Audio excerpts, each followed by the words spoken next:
Hermanos y hermanas, yo quisiera hablarles sobre la pregunta, ¿cómo ponemos a Dios primero en nuestra vida? ¿Cómo ponemos a Dios primero? Y voy a hablar un poquito Spanglish, porque en realidad voy a usar un acróstico usando la palabra first. Primero en inglés, en español es first, en inglés. Estoy confundido. Primero en inglés es first. Y voy a usar eso porque primero es muy largo y tengo que buscar más puntos. Y entonces yo quiero solamente 5 puntos para este mensaje. Y quizá le diga un poema o canto un cántico, no sé. ¿Right?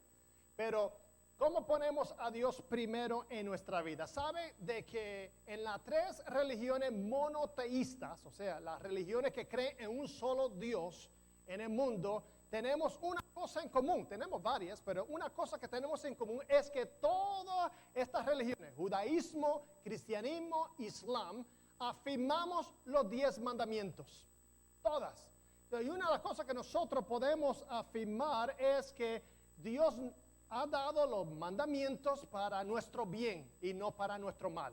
Dios nos da regulaciones, nos da algunas guías para no condenar a la gente, no para usarlo como un martillo y clavarle a la gente, sino que nosotros podamos ayudar a las personas y ayudarnos a sí mismos. Nosotros sabemos que la ley de Dios es importante y acabamos de leer 2 versículos. ¿Cuántos de ustedes han escuchado esos 2 pasajes en el Nuevo Testamento? Porque en una ocasión Jesús vino y estaba enseñando y una persona quiso atrapar a Jesús, hacerle una pregunta difícil para ver si él sabía la respuesta. Y la pregunta que le hizo un experto de la ley de Moisés era la siguiente: Jesús, de los 10 mandamientos, ¿cuál es el más grande? ¿Cuál es el más importante? Y si él decía una a la otra, entonces el experto ya estaba listo y preparado para debatir. Pero Jesús lo que hizo fue que usó su cabeza, porque no tenía la Biblia ahí escrita como nosotros, y él se refirió a lo que hoy nosotros llamamos Levítico 19, verso 18, y lo que hoy nosotros conocemos como Deuteronomio capítulo 6, verso 5. Jesús lo que hizo fue dar un resumen de la ley de Moisés, la ley para el pueblo de Dios. Y lo que él le dijo es lo que nosotros acabamos de leer. En Levítico 19, 18 dice: no seas vengativo con tu prójimo, ni le guardes rencor. Y dice: ama a tu prójimo como a ti mismo. En el hebreo también se puede traducir: ama a tu prójimo que es como tú. También Jesús hizo énfasis a lo que nosotros llamamos hoy en día en el judaísmo el Shema Israel. La palabra Shema significa oye, hear. ¿Por qué? Porque en el judaísmo ellos no tienen credos ni confesiones como la iglesia presbiteriana, donde nosotros tenemos documentos históricos que resumen nuestra creencia, resumen las escrituras. Lo que los judíos tienen es un credo. En el judaísmo el credo principal se encuentra en Deuteronomio capítulo 6, verso 4 que nosotros leímos, que dice: escucha Israel, o Shema Israel. Dice: el Señor nuestro Dios es el único Dios. Otra versión dice: el Señor es nuestro Dios, el Señor es uno. Y Reina Valera dice: oye Israel, Jehová nuestro Dios, Jehová uno es. Por lo tanto, nosotros vemos que ese es el credo principal y fundamental en la religión judía. Los judíos pasaron por una excursión teológica, una evolución. Empezaron creyendo en muchos dioses. Se llama polilatría. Muchos dioses. Y entonces evolucionaron a pensar que no hay muchos dioses, sino llegaron a lo que se llama monolatría. Monolatría es que hay otros dioses, pero nuestro Dios es el mejor. Nuestro Dios es el grande. Pero todavía afirmaban otros dioses. Por eso cuando usted lee la escritura, y no puede comprender, por lo menos cuando yo empecé a leer la Biblia, cuando tenía 12 años, 11 años, yo no entendía cómo Israel, después que Dios los sacó del Egipto, inmediatamente empieza a adorar una estatua o de una vaca. ¿Por qué? Porque para ellos tenían concepto de monolatría. O sea, existían otros dioses, pero el Dios nuestro era Yahvé, era Jehová, era el Señor. Y ellos decían, ese es el Dios de los dioses. Pero llegó un momento que en Israel se evolucionó y dejaron la idolatría, la polilatría, dejaron la monolatría y afirmaron lo que se llama monoteísmo. Teísmo significa creer un solo Dios. Mono no es un mono, mono es uno, ¿ok? Un solo Dios. Algunos de ustedes están pensando en mono ahora. No, no se desvíen. O quizás yo mismo acabo de desviarle. Monoteísmo significa afirmar uno Dios. Y en este pasaje vemos el principio, el concepto en Deuteronomio que dice, oye Israel, el Señor nuestro Dios, el Señor es uno, no hay otro. Los otros dioses que nosotros afirmamos y nos postramos, creemos, no existen. Ahora quizá usted no tenga un Dios así, pero vamos a hablar ya mismo que tenemos otros dioses que nos inventamos. Juan Calvino dice que la mente humana es una factoría de crear y inventarse ídolos. Porque un Dios es cualquier cosa que domina su vida. Un Dios es cualquier cosa que controla su vida. Por lo tanto, en este pasaje que leímos, el Shema Yisrael, oye Israel, vemos que hay un solo Dios, pero entonces el autor de Deuteronomio sigue enfatizando la importancia de amar a Dios y amar y respetar a su prójimo. Amar a su prójimo no significa lo que nosotros pensamos. Hay que amarse uno mismo para amar a otro. Eso no es lo que está diciendo. Amar a su prójimo como a sí mismo significa de la misma manera que si usted estuviese en una crisis, en un peligro, usted hace todo lo posible para salvar su vida. De esa misma manera usted debe hacer a otra persona. Con la misma intensidad, con el mismo ahínco, con el mismo deseo de hacerle el bien a otra persona, de la misma manera que usted desea que le haga bien a usted.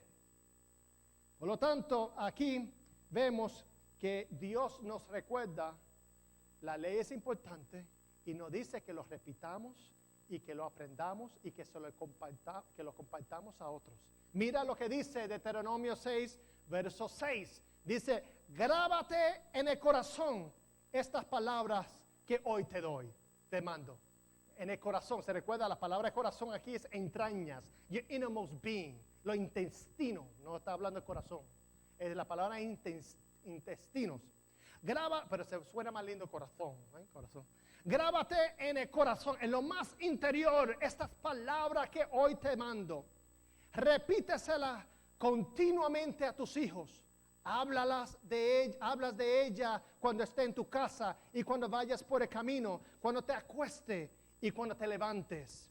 Átalas a tus manos como un signo. Llévalas en tu frente como una marca. Por eso muchos judíos ortodoxos usan la escritura, lo tienen aquí en sus manos y ellos lo toman literalmente.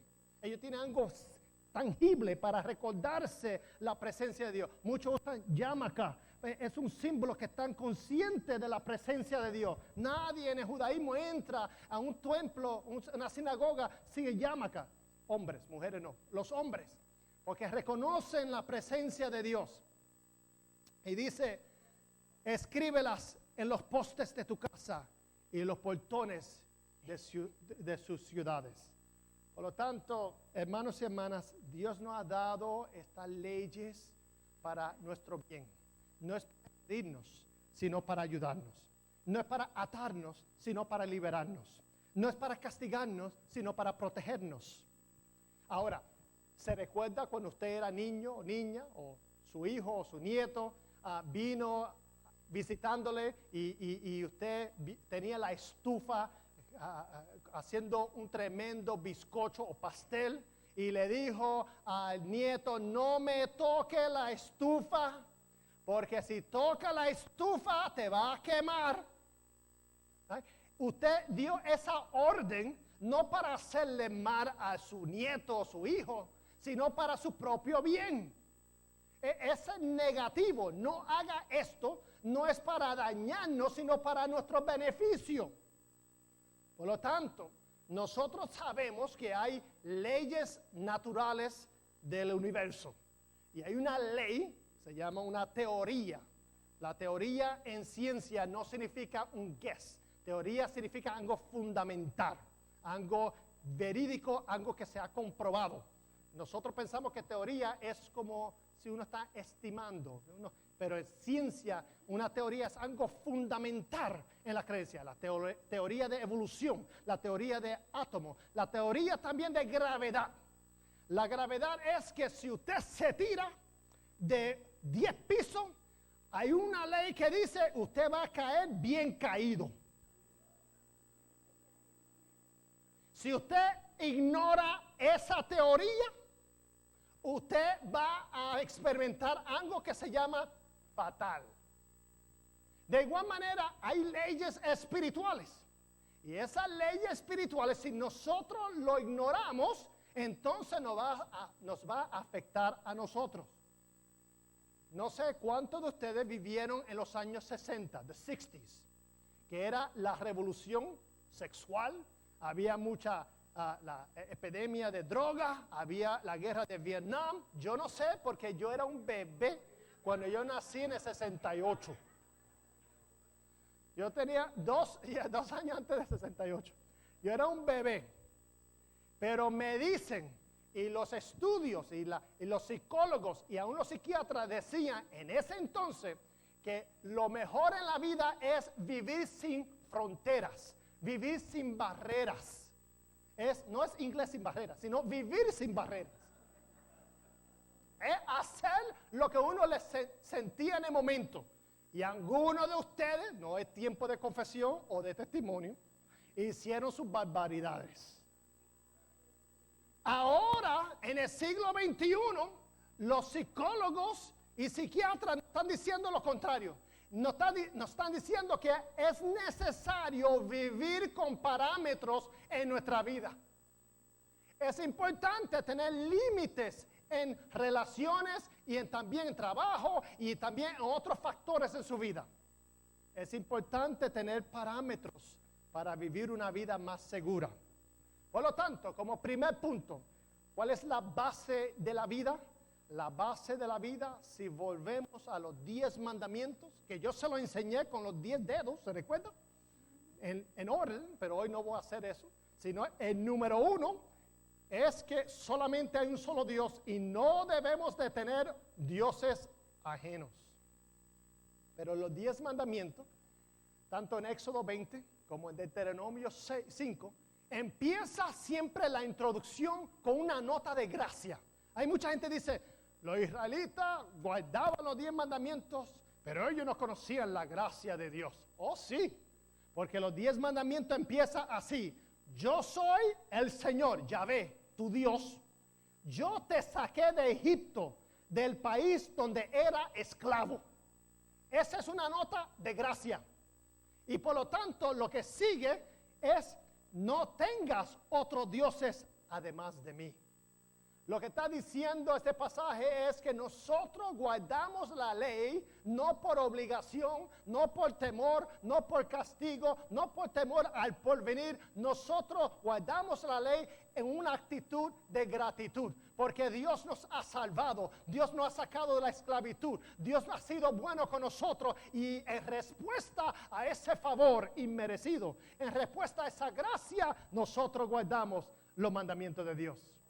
Y el primero y el más importante es Dios debe ser número 1. ¿Por qué? Porque nos hizo. Porque lo que tenemos se lo debemos a Él o a Dios. ¿Y qué significa no tener otros dioses hoy en día en el siglo XXI? Es que nosotros nos hemos inventado dioses pequeñitos. Nosotros tenemos nuestros dioses. Quizás no en su cartera, quizás no en un altar, pero cualquier cosa que domine y controle nuestra vida es un Dios. Y puede ser cosas buenas. Quizás su carrera es su Dios, porque usted invierte más tiempo en eso que cualquier otra cosa. Quizás su trabajo, gloria a Dios que tiene trabajo, pero cuando domina nuestra vida, cuando controla todas nuestras decisiones, se convierte en un Dios. Quizás la casa o el apartamento que usted tiene. Ay, cómo lo cuida y cómo siempre invierte tanto tiempo que no tiene tiempo para ayudar a su prójimo, amar a su prójimo, porque está siempre invertido, solamente enfocado en la computadora o en la casa o en el carro. Gloria a Dios por los carros. Pero usa su carro para bendecir a otra persona, para llevarle alimento a un necesitado, para transportar a alguien a la iglesia, para llevar a alguien a una cita médica, o es solamente para su placer y su trabajo. Ahora, no estoy diciendo si no lo hace, no está obedeciendo a Dios. Lo que estoy dando ideas que quizá en nuestra vida nosotros tenemos dioses. El domingo pasado algunas personas no llegaron a la iglesia, ¿sabe por qué? Porque estaban viendo el juego de fútbol. Yo quería Croacia que ganara, por fin Croacia, versus Francia. Y me dijeron, pastor, es que usted no hizo la oración, nunca hizo la oración. Como si eso iba a hacer una diferencia. Pero quizá las tiendas, la compra, el juego deportivo, quizá su novia, su novio, eso es su enfoque ahora, más que cualquier otra cosa. El fundamento de nuestra vida, la base de nuestra vida es bien importante. Aquí hay una base que usted no ve. Usted ve la alfombra, ve la pared, ve el techo. Y gracias a Dios por todas las cosas que estamos renovando y reparando. Pero lo más importante es el fundamento que usted no ve y que yo no veo. Porque ese es lo que mantiene este edificio en pie. Y eso es menos apreciado en la vida. Porque lo que apreciamos es lo que vemos, lo que es externo. Y no apreciamos la base, lo fundamental. El Señor que nos hizo la loseta me contó una historia de que Él hizo en una ocasión una casa y le puso un fundamento y le puso loseta, que eso era para un camión podía pasar por esa casa y no iba a hacerle daño. Y me dijo que la casa tuvo fuego, se quemó la casa y todo lo perdió. Pero el fundamento estaba intacto y aún la loseta que impuso estaban bien. Que cuando ellos reconstruyeron la casa, lo hicieron encima usando la misma loseta. Hermanos y hermanas, la importancia de tener un buen fundamento. La promesa, el principio es poner a Dios primero. La promesa lo encontramos en Proverbios 3, que se lo voy a leer, se lo voy a dedicar. ¿Cuánto quiere que yo le dedique algo? Ay, nunca recibe nada de Carmelo Mercado, aquí se lo voy a dar. Proverbios 3, 1 y 6 dice, hijo mío o hija mía, no te olvides de mis enseñanzas, más bien guarda en tu corazón, en tu interior, mis mandamientos, porque prolongarán tu vida muchos años y te traerán prosperidad, éxito. Que nunca te abandonen el amor y la verdad. Llévalos siempre alrededor de tu cuello y escríbelos en el libro de tu corazón. Contarás con el favor de Dios y tendrás buena fama entre la gente.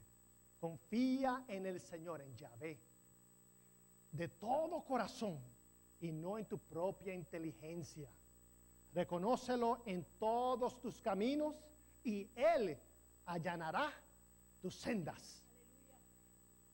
Esa es la promesa. Guardamos los mandamientos de Dios. Ponemos a Dios primero y tendremos éxito. Si queremos éxito en la vida, entonces nosotros ponemos a Dios primero en nuestro corazón. Pero vamos a ser realistas. How do we do it? ¿Cómo ponemos a Dios primero? Buena pregunta. Bueno, yo voy a usar Spanglish. Yo voy a usar la palabra first, que significa ¿qué?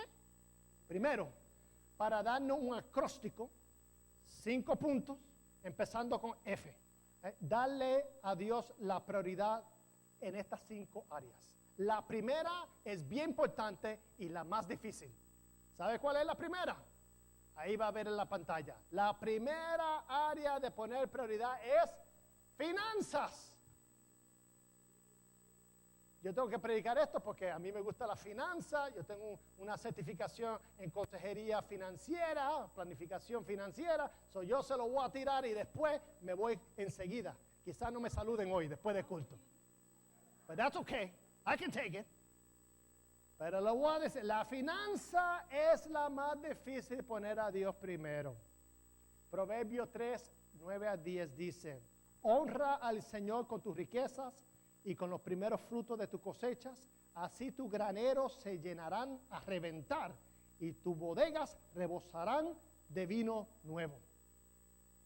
El dinero, hermanos y hermanas, es el examen, la prueba número 1 de nuestras prioridades. Yo sé lo que decimos de boca. El dinero no es importante. El dinero no es todo. Mentira. Y te pasas 10 horas o lo que sea trabajando, pensando, preocupado. No duermes pensando en el dinero. Nosotros muchas veces decimos las cosas, pero en la realidad sabemos que 64% de los problemas en los hogares tiene que ver con finanzas. 64%. So, imagínense, nosotros cuando damos de forma de gratitud, no por obligar, esta no es una iglesia que si no da, hay un lugar preparado para usted. No, nosotros somos así. Nosotros damos en gratitud. Y si no tiene gratitud, da también, lo recibimos como quiera. Pero no es cuánto yo tengo que darle a Dios, sino cuánto Dios me permite mantener. La regla ha sido 10%, ya sea neto o bruto, pero el 90% Dios nos ha dado a nosotros para manejar. ¿Y sabe qué? Muchas veces ni el 90% podemos manejar. Algunos de nosotros estamos viviendo 150% más allá de su presupuesto. Si se pierde su chequera, los que tienen todavía chequera, o transacciones de débito, ¿qué revelaría esa chequera? Revelaría sus prioridades, las cosas que usted compra, las cosas que usted le da más atención. Esa es la realidad del asunto. No importa lo que diga, es lo que realmente usted y yo hacemos con lo que tenemos. Por lo tanto, la manera que nosotros gastamos o invertimos nuestro dinero es una señal de lo que es importante en nuestra vida. So, yo le voy a dar un consejo gratis. ¿Cuánto quiere consejo gratis? Yo no veo que nadie está apuntando, se va a olvidar. Consigue el DVD o lo ve en YouTube. Lo primero que tenemos que hacer con las finanzas, créeme, esto funciona, es que tiene que hacer un presupuesto, a budget, y tiene que escribirlo. No son presupuestos mentales, sino escritos. Porque cuando lo tiene escrito, usted sabe entonces dónde va a ir cada dólar, o casi todos los dólares. Va a asignarle un lugar. Si no hace eso, el dinero se va a desaparecer y va a vivir de una forma de no saber cómo manejar bien lo que Dios le ha dado, lo mucho o lo poco. Segundo, hay que salir de la deuda. Hay que empezar con las cuentas más pequeñas y luego entonces puede atacar las demás deudas como una bola de nieve. Y si no sabe hacerlo, le podemos ayudar. Por lo tanto, no se meta en líos con carros nuevos. Que no puede, que más allá de su salario, 2 o 3 veces más de su salario. Cómprese un carro buen usado, confiado, responsable, ya sea de 2 o 3 años o un poquito más, para que usted entonces no tenga esa deuda. Ahorrar en un fondo de emergencia. Su tarjeta de crédito no es un fondo de emergencia. Tener 3 a 6 meses sus gastos mensuales para que si hay una emergencia, usted puede cubrirlo. Y querer pizza el sábado antes de la iglesia no es una emergencia. Una emergencia es quizá en Florida la transmisión se dañó, el aire acondicionado de su casa no funciona. Tener dinero para no usar la tarjeta. No hay mucho amén. Está bien. Sigo predicando. No se preocupe, hay otro punto más. Usted, pastor, que ya avanza, por favor. Invierta en un plan de jubilación, ya sea un Roth IRA, una IRA de Roth, o también un 401k, etc. Y si no sabe, le podemos ayudar. Saldar la casa lo antes posible. Si tiene una deuda, una hipoteca de 30 años, ¿usted sabe qué? Usted paga el 10% al principal y usted reduce esa deuda por 7 años. Una hipoteca de 30 años, gratis, usted puede reducirlo a 22 simplemente pagando 10% adicional al principal. Por lo tanto, si su hipoteca es $900, usted da $90 principal y usted estaría todos los meses reduciendo esa deuda. Y también necesita su último testamento. Porque si usted no tiene un testamento después de su muerte, no se preocupe, el estado de Florida tiene uno para usted. Pero no va a ser el que usted quizá quisiera. Va quizá a incluir ese tío loco para administrar su dinero y usted va a decir, ¿qué? Porque el estado de Florida, si usted no tiene, ellos tienen uno para usted. Y recuérdese, si tiene su último testamento, incluya a la iglesia. Si la iglesia ha sido significativo para su vida, ¿por qué no puede incluirlo? Yo lo tengo. ¿Para qué? Para que aún después de mi muerte, Carmelo Mercado sigue rindiendo y dando ofrenda a la institución que me ha bendecido y me ha ayudado más en la vida. ¿No hay mucho amén? Sigo. Al otro. Lo otro es aprender a diezmar. Diezmar es un concepto también secular, tithing. Ahora lo que hacen cursos seculares de generosidad, de dar, usa tithing. Nos robaron la palabra nuestra. La realidad es que la mayoría de la gente no diezman.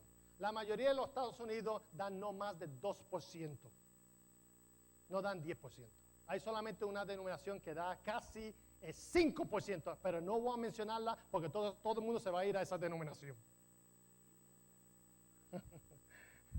Hay otra religión que dan el 2%, es requerido, está en su libro sagrado y ellos sí que lo dan. Pero la realidad es que el diezmo es uno da una porción de su entrada para una caridad. Y eso nos ayuda ¿en qué forma?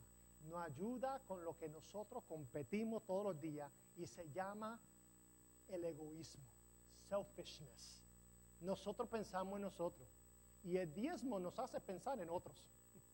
Nos hace pensar el lugar donde usted es alimentado colectivamente, podemos hacer una diferencia para ayudar a otros. ¿En qué se usaba el diezmo en la Biblia? Lo mismo que usamos hoy en día. Anteriormente se usaba para ayudar a los pobres y los necesitados, y hoy en día hacemos lo mismo. Segundo, se usaba para sostener el sacerdocio. Los sacerdotes no tenían terreno, no tenían tribu como las demás tribus, y dependían de los sacrificios que traía la gente. La gente traía, ya sea rico o pobre, traían siempre una ofrenda. El pobre, si no podía traer una oveja, traía ¿qué? 2 palomas. El que tenía un poquito más, traía una oveja. Lo traía y sacrificaban ese animal. Esa era su ofrenda. Antes no había dólar, no había dinero. Esa era su ofrenda.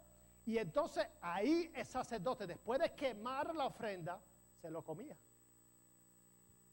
De eso dependían los sacerdotes para comer. Y también tercero era para mantener el funcionamiento del santuario, del tabernáculo primero y luego del templo. Por lo tanto, hoy en día hacemos lo mismo. Todo el mundo daba, ya sea rico o pobre. Todo el mundo no esperaba, cuando yo tenga entonces doy. No, ya sea una palomita o ya sea una oveja, pero todo era incluido colectivamente en aprender a lidiar con lo que se llama el egoísmo en nuestra vida. Por lo tanto, hermanos, Deuteronomio 14, verso 23 dice, cada año sin falta apartarás la 10ª parte de todo lo que produzca tus campos, y dice, así aprenderás a temer siempre al Señor tu Dios. Otra versión dice, esta práctica de diezmar, te enseñará a temer siempre al Señor tu Dios. Por lo tanto, nos ayuda con egoísmo, nos ayuda a sostener y ayudar a los demás de forma colectiva.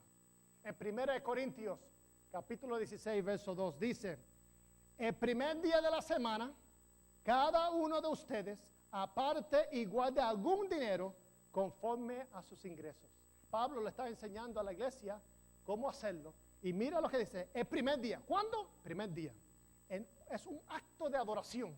Esto no es United Way, esto no es un fondo recaudando forma secular. Esto es un acto de adoración que de parte de nuestro corazón de gratitud. Dios nos ha sacado de la esclavitud, hemos aprendido, aquí juntos podemos hacer una diferencia y en gratitud a Dios traemos ese regalo. Y dice, ¿quién? Cada uno de ustedes aparte. Y dice, ¿y qué? Algún dinero. ¿Y cuánto? Conforme a sus ingresos, proporcionalmente, conforme a su ingreso. Por lo tanto, vemos hoy en día que el diezmo se usa para sostener, ayudar a los pobres, sostener el santuario, el ministerio. Se usa para el fondo operacional. Las ofrendas es diferente. La ofrenda es adicional, más allá, para ayudar una misión específica. Y la limosna, almsgiving, limosna es ayudar a cualquier persona en necesidad, usualmente en efectivo, sin rendir o esperar una contabilidad. Hay personas que quizás usted lo ve en la calle y está necesitado. Y si usted le da una ayuda, eso es limosna. That's almsgiving. Está dando dinero sin esperar nada en retorno. Bueno, seguimos porque ya muchos de ustedes ya están, pastor, vamos a ir a intereses. Otra área de prioridad es nuestros intereses. Y muchos de nosotros estamos interesados en muchas cosas. Dios le interesa sus intereses. Ya sea su interés en un hobby, un pasatiempo, ya sea algo recreativo, ya sea algo deportivo, ya sea algo telenovela, ya sea tiempo de diversión. Dice 1 Corintios 10:31, ya sea que coman o beban o hagan cualquier otra cosa, hágalo todo para la gloria de Dios. Usted no sabe cuando yo como la comida que usted me dan, cómo yo doy gloria a Dios por esa comida.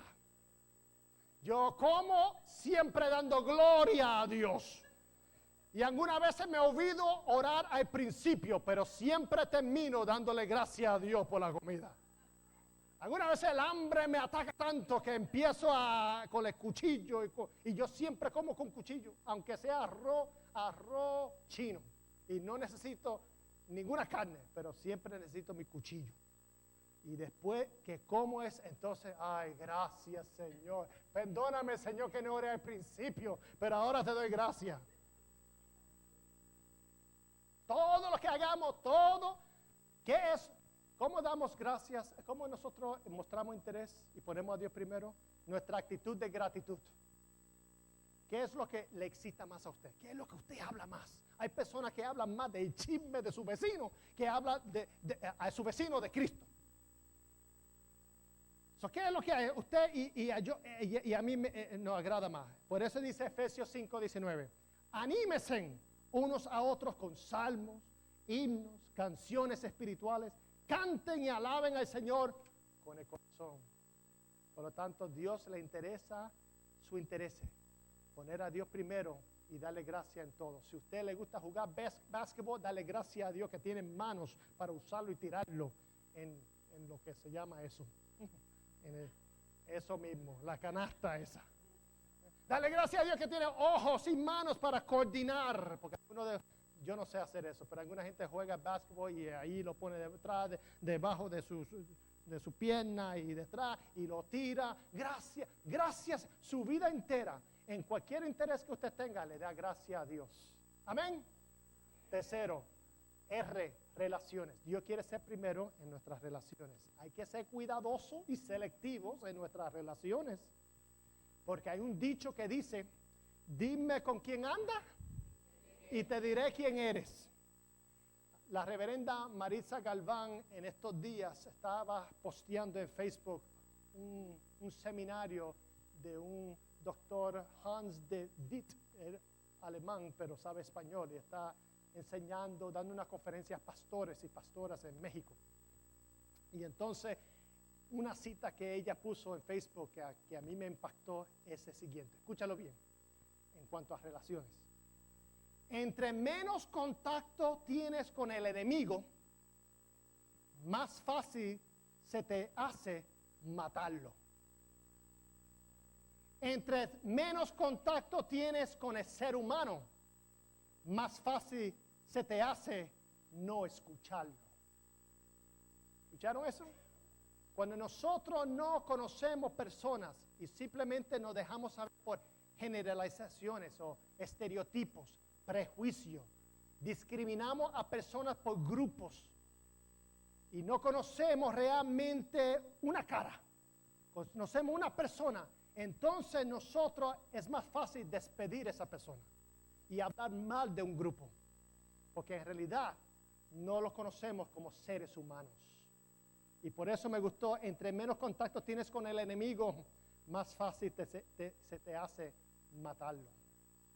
Por lo tanto, yo creo que es bien importante que nosotros podamos ser cuidadosos, pero a la misma vez ser como Cristo, que Él pudo estar en medio de la gente marginadas, discriminadas, y mostrarle amor y compasión, y eso no cambió quién Él era. A lo contrario, reveló el amor de Dios hacia toda la humanidad. Que nosotros podamos estar entre personas y podamos no perder la perspectiva a quien nosotros representamos. Que todo el mundo merece respeto y dignidad. Que todo el mundo merece igualdad en esta sociedad.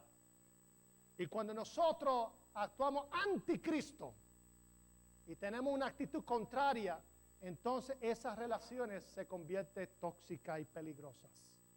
Hermanos y hermanas, se dice, la gente que usted se asocia más, el peligro está que usted va a empezar a actuar como ellos. Si usted se asocia con una persona que es bien que se queja mucho, yo no sé, iba a decir una palabra, quejona, bueno, eso no es una palabra. Ay, Señor. Que se queja, eso, vamos a delete eso, man. Que se queja. Eso es un carmelismo. Si una persona que se queja, una persona que siempre está chismosa, ¿sabe qué? Usted va a empezar hay personas que empiezan a hablar de otra persona y el problema es que ya usted que vino al trabajo o a una familia nueva o a una iglesia, empieza a mirar a esa persona diferente, sin conocerla, simplemente por el comentario que oyó de otra persona, sin conocer a ese ser humano. Y ya se prejuició. Tenemos que tener cuidado con eso. You become like the people you spend the most time with. Uno se convierte más como la gente que uno pasa más tiempo con ellos. Por eso tenemos que tener cuidado, porque nuestro modelo, nuestro ejemplo en nuestra sociedad para muchos jóvenes no son gente de la iglesia, sino es la televisión, es el cantante fulano de tal, es la estrella en la pantalla. Esos son los modelos para ellos. Yo le voy a decir una historia verídica. Cuando yo empecé la iglesia en Jacksonville, no había nadie allí, tenía un lugar para reunirnos, pero yo empecé, tenía 6 meses, y yo quería empezar la iglesia en 6 meses, y lo que hice fue un mercadeo masivo a 15,000 apellidos hispanos. Y antes empezamos a promocionar el evento que todavía me recuerdo la fecha, septiembre 26, 1997, iba a ser la fecha clave para comenzar la iglesia. Y lo que yo hicimos profesionalmente, aunque no había nadie, yo hice todo, mi tarjeta, las promociones, y yo fui a lugares y me dijeron un sitio, hay un hispano mecánico que está por allá en Phillips Highway, y él quizá le deja poner su promoción. Y yo fui enseguida allí, lo conocí, se llama Miguel. Y Miguel era alto, flaco. Miguel no me hizo mucho caso cuando yo le dije que yo era pastor, que estaba comenzando una iglesia y quería ver si él me daba permiso para yo poner la promoción de la iglesia que iba a comenzar septiembre de 97. Y él me dice, sí, ponlo donde quiera. Pero yo no tengo tape, no tengo ¿cómo se dice tape? Pega, no tengo para ponerlo en su negocio. Y él, no se vete a mi escritorio y busca lo que sea. Yo entonces hice lo que él me dijo. Yo entré como si era mi casa, mi negocio. Yo empecé a buscar porque había un desorden por ahí. Busqué hasta que por fin conseguí tape. Y yo empecé a poner por todo el negocio la promoción de la iglesia. Me fui, yo creo que ni él se despidió. Y llegó el momento, septiembre 26, de 15,000 personas que habíamos hecho el mercadeo, 1% es exitoso, 1% sería 150 personas. Ese día había 160 personas. Y entre ellos había gente de esta iglesia, el Redentor. Madeleine La Torre, Alexis La Torre, Norma Rodríguez. ¿Quién más estuvo por ahí? Aquí, Lucy estaba por ahí, Johnny, ahí Mirta. Había un grupo que se fue también, que ya me conocía y se fueron también allá. Y había gente del presbiterio. ¿Y sabe que se apareció? Miguel con su hijo. El domingo siguiente, estamos hablando octubre 97, domingo siguiente, ya todos de Redentor se fueron, todos de presbiterio no llegaron, el único grupo que se quedó, el grupo que yo empecé de esa promoción, 40 personas se aparecieron, que nunca se había conocido. Ese grupo se apareció. Así yo empecé. Y entonces, entre ese grupo, ¿sabe quién se apareció también? Miguel con su hijo. Miguel y su hijo siguieron viniendo por meses, hasta que por fin llegó una señora que estaba a su lado, y después del culto se presentó y dijo, yo soy la esposa de Miguel. Miguel me había dicho que recibió una invitación para venir a la iglesia, y como yo conozco a mi esposo, no voy a decir su testimonio, yo le envié a mi hijo para asegurarse que lo acompañara. Y mi hijo lo está acompañando. Y yo he visto que en casa Miguel está cambiando. Y por eso yo tuve que venir a la iglesia para asegurarme que en qué lío, en qué cosas se estaba metiendo Miguel. Y ellos llegaron a ser 2 años después, cuando fundamos la iglesia, la establecimos, incorporamos la iglesia, ahí con más de 200 personas, ahí estaba Miguel y estaba su esposa, sus hijos, y hasta el día de hoy me dicen que Miguel sigue en Jacksonville como mecánico sirviendo al Señor. Ahora, le digo esto, porque cuando empezamos la iglesia, estamos buscando gente que inviten a otra persona. Y eso es lo bueno de una iglesia nueva, porque muchos de ellos no eran de ninguna iglesia. Y entonces Miguel traía la gente que él conocía, era gente de la calle. Esa era su gente. ¿Y por qué le cuento esto? Porque más tiempo nosotros pasamos en la iglesia, menos amigos y contactos tenemos con gente fuera de la iglesia. Y eso es un peligro. Es bueno que usted comparta y que conozca gente de la iglesia. El peligro está en que ya después de tanto tiempo en la iglesia, no conocemos nadie más fuera de nuestro círculo de la iglesia. No podemos invitar a nadie porque estamos invitando a la misma gente de la iglesia. Y lo que sucede es entonces que nosotros perdemos el contacto, pero Miguel llegó a ganar el premio número 1, porque nosotros hacemos premio. ¿Quién era evangelista del año? Evangelista no era que predicaba frente, sino el que traía más personas a la iglesia Nueva Esperanza. ¿Y sabe quién ganó el premio? Miguel. Él traía a la gente, pastor, estos son la gente que yo conozco, estos son mis amigos, yo los estoy trayendo a la iglesia. Y la iglesia se llenó con personas que él conocía. Y después llegaron colombianos y se me llenó con colombianos. Gloria a Dios por Colombia. Ven, ¿cuántos son colombianos aquí? Son hermanos y hermanas. Proverbios 12:26 dice, los justos dan buenos consejos a sus amigos. En hebreo puede decir también, los justos son cautelosos en la amistad. Por lo tanto, hay relaciones que son tóxicas, que son dañinas, que usted debe decir no. Usted debe cortar eso. Porque siempre es más fácil empujar a una persona para abajo que levantarla para arriba. Es más fácil tumbar a una persona que levantarla. Número S, first, schedule. Esto es inglés, porque no hay palabra que yo me podía inventar. Schedule es itinerario, su agenda, su calendario. ¿Cómo ponemos a Dios primero en nuestra agenda, en nuestro calendario, en nuestro itinerario? Tenemos que manejar bien el tiempo. Manejar el tiempo no tiene que ver con tiempo, tiene que ver con prioridad. Time management is about priorities. Es lo que usted y yo le damos prioridad en nuestra vida. Efesios 5, 16 y 17 dice, aprovechando al máximo cada momento oportuno, porque los días son malos. Por tanto, no sean insensatos, sino entiendan cuál es la voluntad del Señor. O sea, aprovechando al máximo cada momento oportuno. En Reina Valera dice, más fiel al griego, redimiendo el tiempo. ¿Sabe lo que es redimir el tiempo? Imagínese si el tiempo fuese dinero. Cada segundo le costara $10. ¿Cómo usted actuaría? Si le cuesta a $1 cada segundo, 10 centavos, ¿cómo usted haría las cosas más diligentemente? La Biblia dice, redimiendo el tiempo, como si tuviese que comprar la hora, hacer las cosas porque los días son malos.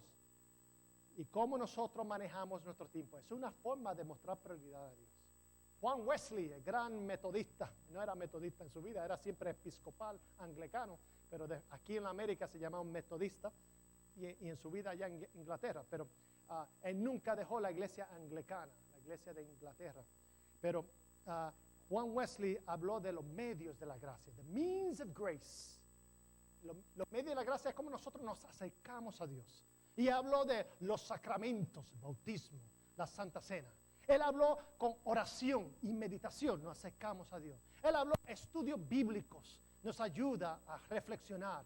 Él habló devocionales que nosotros repartimos gratis. Él empezó grupos pequeños. Antes de ser famosos small groups, ya él tenía grupos pequeños y se llama clases. Las clases, y la gente se unían y estudiaban y oraban juntos. Esas son maneras de nosotros acercarnos a Dios, de darle prioridad en nuestro tiempo a Dios. Pero también, hermanos y hermanas, nosotros podemos darle prioridad en acción social, en cómo nosotros trabajamos y ayudamos al pobre, al marginado. Cómo nosotros podemos protestar injusticia, cómo nosotros podemos marchar por la igualdad y el respeto y el amor por todos seres humanos. Eso también es importante. Y una cosa bien importante, también con nuestro tiempo, nuestra agenda, es registrarse para votar. Muchos de ustedes quizás no están registrados todavía, pero es un deber cristiano, una obligación ciudadana que usted pueda registrarse. Y yo tengo una frase que yo creo que yo me inventé, que se llama, hay que votar para votar. ¿Entiende? Hay que votar para votar. Hay que votar, gente. O sea, hay que votar.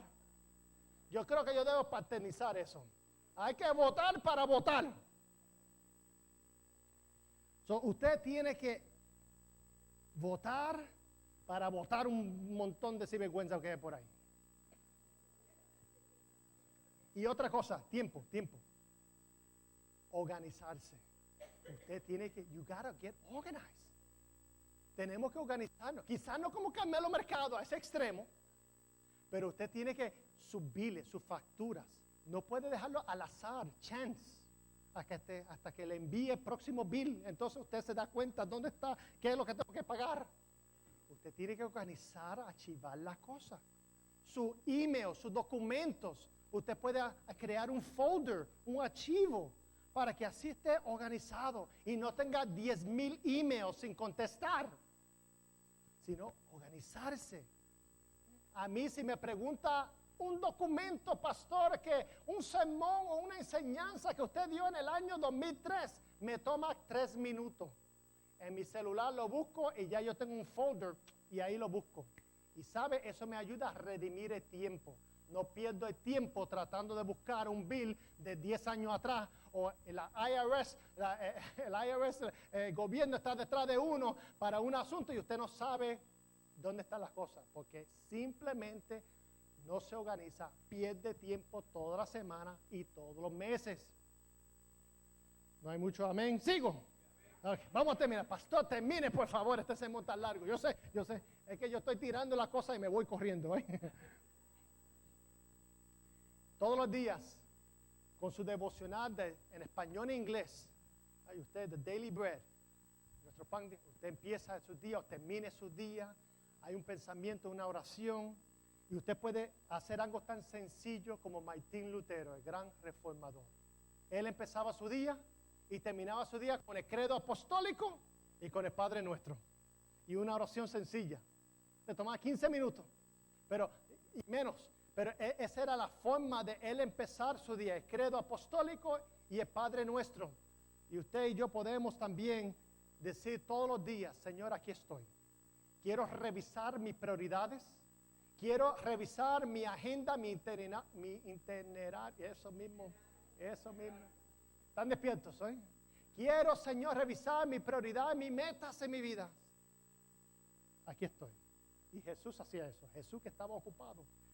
Hay un texto de Jeremías que es triste. Dice que la gente estaba tan ocupada que se olvidaron de Dios. Y Dios se quejó. Y le dijo al profeta Jeremías, mi pueblo se ha olvidado de mí por días sin contar. My people have forgotten me for days on end. Jesús en Marcos capítulo 1, verso 35, dice, muy de madrugada, cuando todavía estaba oscuro, Jesús se levantó, salió de la casa y se fue a un lugar solitario donde se puso a orar. Quiet time, relax, quiet time. Necesitamos este tipo de quietud en nuestra vida. ¿Cuánto dice amén? Y the first, tribulaciones. Lo puso al revés. Tribulaciones. Tribulaciones. Está bien, sí, está bien. Tribulation. Yo estoy más confuso en español e inglés ahora. Tribulation, tribulaciones. Cuando usted tiene una crisis, ¿a quién acude? Hay gente que acude a Dios como último recurso en vez de primera opción. Dios es el último recurso en vez de la primera opción, pero Dios quiere que es su primera opción. Salmo 46, uno de mis favoritos, que lo cantamos. Dios es nuestro amparo, nuestra fortaleza, nuestro pronto auxilio en la tribulación. Aunque se traspasen los montes a la mar, aunque la tierra tiemble, tenemos que cantar. Aunque la tierra tiemble, tenemos que cantar. Dios es nuestro amparo, nuestra fortaleza, nuestro pronto auxilio en las tribulaciones. Cuando nosotros estamos pasando por prueba, por crisis, por enfermedad, por mala noticia en nuestra vida, nosotros, ¿a quién acudimos primero? Esa es una señal de nuestra prioridad. Y muchos quizá dirán, no, pastor, yo oro como el último. Yo primero trato de resolver el problema. Y después que ya no pueda, entonces yo no quiero molestar a Dios. Dios está tan ocupado con tanta otra gente que está en situaciones peores que la mía. Y Dios nos dice a nosotros, tú no me molestas. I can take it. Yo puedo manejar eso y muchas más cosas a la misma vez. Ven a mí, tráeme tus quejas, tu crisis, tus problemas. Todas tus cargas, no tienes que llevarlas solas. Su tribulación, Salmo 50:15 dice, invócame en el día de la angustia y yo te libraré y tú me honrarás. Por lo tanto, hermanos, muchas veces una señal de que realmente Dios no es primero en nuestra vida es que nos preocupamos, vivimos una vida ansiosa. Ahora, no estoy hablando de cosas crónicas, toma su pastilla, vaya a su doctor. No estoy hablando de ansiedad en el sentido de preocupaciones agudas, en el momento, que no nos da paz, y algunas veces es porque nosotros queremos hacer el papel del Espíritu Santo. Queremos jugar el rol de Dios. Nosotros queremos asumir responsabilidades divinas para cambiar a la gente y no podemos cambiar a nadie. La única persona que usted puede cambiar es a sí mismo y a sí misma. So, deje de jugar Dios y ponga a Dios primero en su finanza, en sus intereses, en sus relaciones, en su itinerario, en sus tribulaciones. Porque dice en Mateo 6, buscad primero el reino de Dios y toda su justicia, y las demás cosas vendrán por añadidura. Otra versión dice, busquen el reino de Dios por encima de todo lo demás y lleven una vida justa y Él les dará todo lo que necesiten. Otra versión dice, lo más importante es que reconozcan a Dios como único Rey y que hagan lo que Él les pide. Dios le dará a su tiempo todo lo que necesiten. Jesús dijo ese pasaje en medio de hablar de ansiedad y de preocupación. Por lo tanto, debemos de echar nuestra ansiedad ante Dios. Y segundo consejo, dentro de tribulación, hay que tener más perspectiva. Hay que escuchar más que una fuente. Muchos de nosotros escuchamos solamente un canal de televisión, una programación radial, una voz particular. Usted y yo tenemos que ampliar un poquito nuestros horizontes y no podemos estancarnos en escuchar una sola voz, una sola posición, sino tenemos que pensar qué es lo que Jesús haría, qué es lo que la Biblia enseña encima de cualquier ideología o persona. Por lo tanto, hermanos y hermanas, mire su chequera hoy, sus transacciones de débito. Esa es una señal de su prioridad. No es la única, pero una.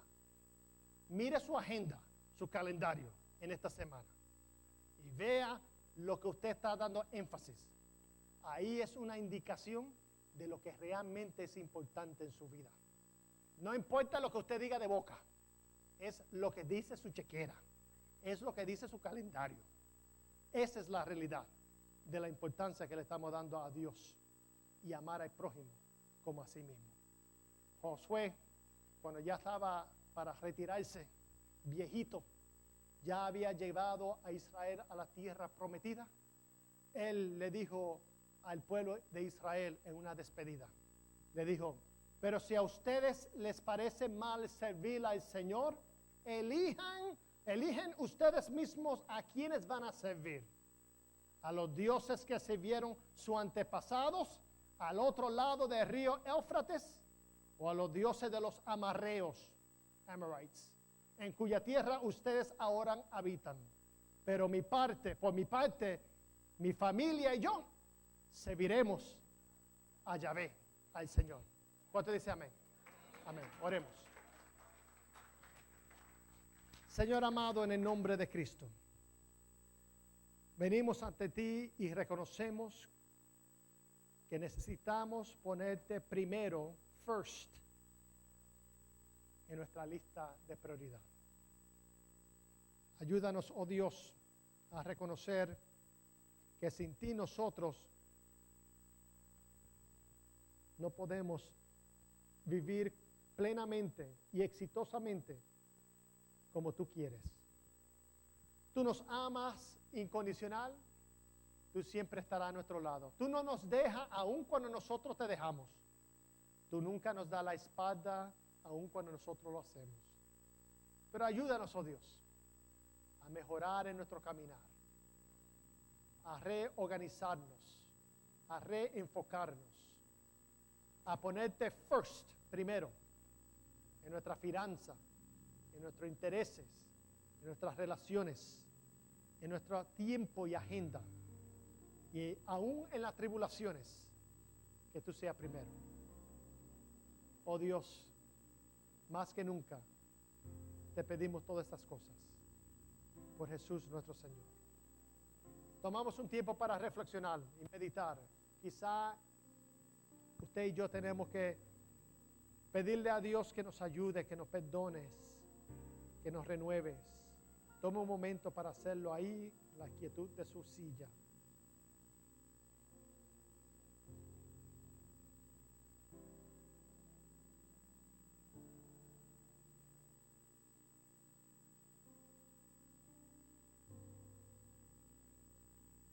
Oh Espíritu Santo, permite que tú puedas grabar, que puedas archivar, que podamos nosotros escribir, que podamos nosotros repetir, que podamos nosotros escuchar y enseñar y compartir y distribuir a otros la importancia de amar a Dios sobre todas las cosas y amar a nuestro prójimo como a sí mismo. Ayúdanos en guardar el doble mandamiento de Dios. En el nombre de Jesús. Amén.